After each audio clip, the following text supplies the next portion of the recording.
He feels like he's probably going to want a little bit further in time, but early on in his career, hopefully he's sharp enough to be able to handle the 1200 at the Valley. Most recent trial was at Happy Valley. What was your assessment of that trial? I thought it was a nice enough trial, and I thought the pleasing part was that he'd come between a couple of horses in the straight, and as a young horse, it got a little bit tight, and he didn't shirk the task. He stuck his head out and poked his way through there. So, like I said, for an inexperienced young horse, I thought that was a good sign. And in that trial, he beat Soaring Tower, who you won on last weekend. Can you draw much out of that? Does that give you extra confidence? Yeah, of course. When horses come out and perform well, that have finished around you, it's always pleasing. And he's a horse that's got some ability himself, so now it's just a matter of getting the right spot on him. It's a bit of an awkward gate, and hoping that the races just run nicely for him and it gives him his chance. If it gets a bit messy and it gets him off balance and out of his rhythm, it's hard for young horses to pick up. So let's just hope we get a smooth run. Looking back at Wednesday night, you won the last on King Shield in terrific fashion, and there's talk of him going overseas. You rode Gunpit, who was a terrific dirt horse and was Group 1 placed in Dubai. Can you draw parallels between those two? I can. They're obviously both exceptionally talented horses on the surface we have here, and Gunpit, as you mentioned, raced well, and I think King Shield could go and do the same thing. He's got good speed, he travels kindly, and he's got a good turn of foot. So if he was able to get in a race over there and find the front without getting too much pressure put on him, I could see him holding on for a long way. Whether he's up to the class, it would depend what he's up against, but I certainly think it's worth the trip.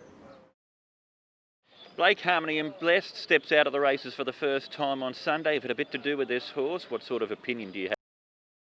I've got quite a high opinion of him, Ed. He's a lovely horse to work with. He's he's a big, strong horse, very athletic, a little bit headstrong in the mind, but he's pretty much doing everything right in his track work and training, and now it's time for him to step out on game day, and I'm confident he's going to run very well.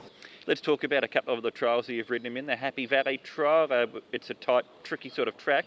Did he handle it okay? Yes, he did. I thought he adjusted to Happy Valley very well. His first time there.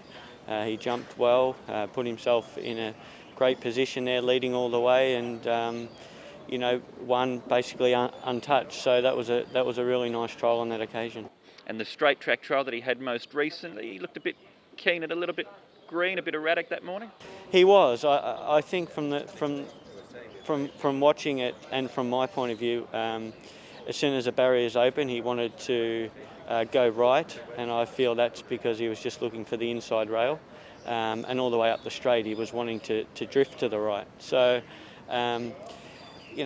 David has made the decision to not run him down the straight for that reason, and go to Happy Valley, where he handled it well, and hopefully that'll be the right call come Sunday.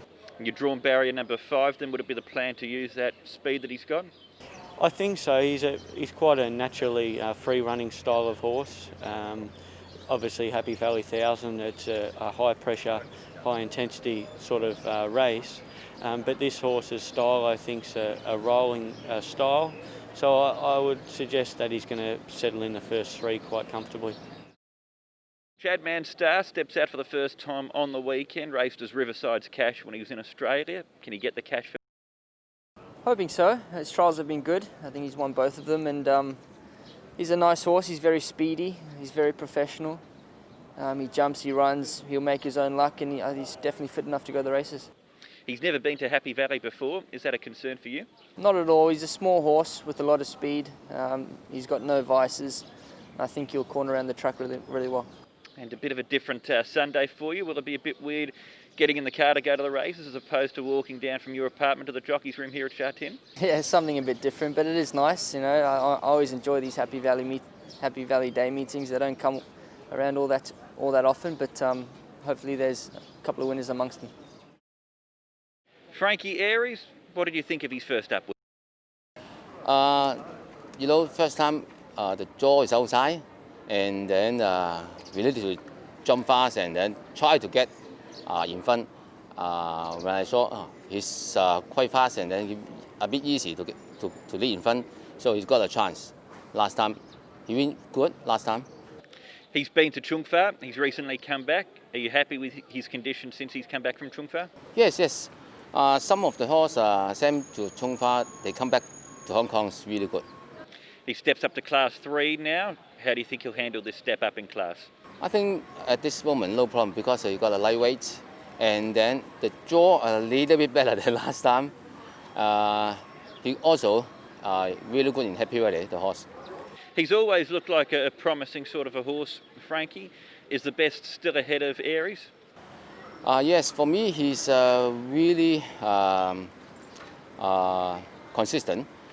Horse is not that big. He's only 1,020 pounds around, but I think he has a very good heart. And what's he like for you to train? This is really easy horse to train, and then I think if you got the horse like him, it's very good. Highland Fortune, Zach, were they a bit sharp from over 1,000 metres first up? Very much so. He got run off his legs the whole way and then just couldn't finish the race off. So 1,200 metres is more suitable. Unfortunately, he's got a bad gait. Just going to have to deal with that, but I think the distance is more up his alley. And what about the blinkers going on for the first time? Yeah, he's a thinker. He always has been. Even in the race that I won on him, when he comes up to the other horses, he gets his head up and he wants to shift in and shift out. In the mornings, he's always looking at things. So I think the blinkers should help him. But once again, we're just going to deal with the gate. Is there still more in hand with him? Are there still more rating points with him? I think so. I think we've seen last season it took him a fair few runs until he hit his straps, and I think he's the type of horse that needs a little bit of racing until he gets there. And we're early in the season. I think as we go on, he should be able to find a little bit more.